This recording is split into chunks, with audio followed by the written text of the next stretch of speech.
So I have these two recent body of work I make now.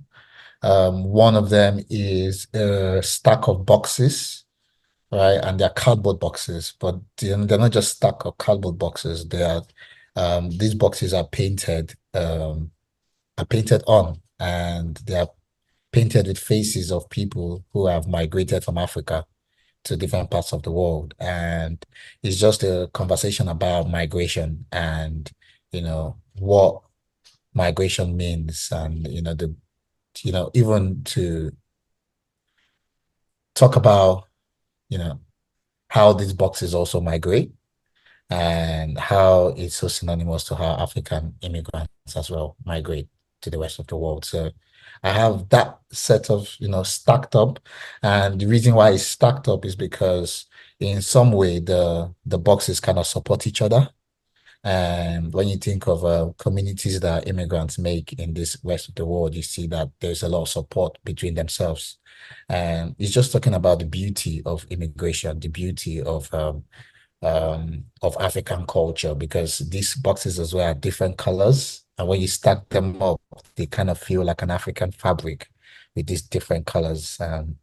So yeah, that's one of my most exciting works. I've made over 200 paintings on the boxes, so 200 boxes in some way. And I've stuck them up in France, in Miami, in London, in Singapore, and in so many places. I do my exhibitions in Berlin as well. And then the second body of work was inspired by this thermographic camera.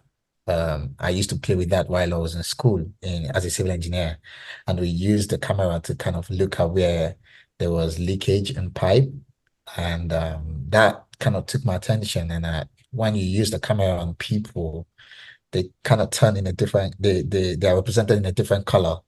And I went to talk about energy and how our world is full of energy. So I kind of adopted and took the palette of the thermographic camera.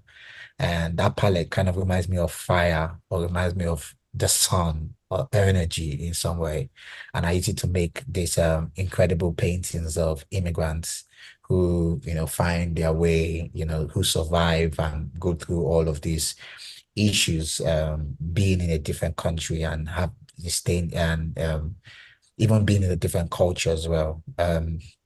So yeah, so it's there's a lot of civil engineering into the work, but the work in some way talks about my experience as an immigrant as well.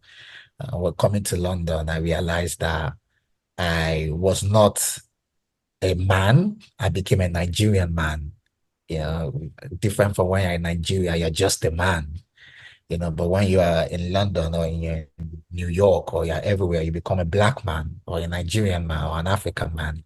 And, that changed my perspective a lot. And I wanted to understand what that meant to my identity, what that meant to me, and what that meant to the rest of the world. So I started to photograph my experiences and kind of look at these experiences and bring one or two conversations about my life and my journey and about these experiences as well that I face.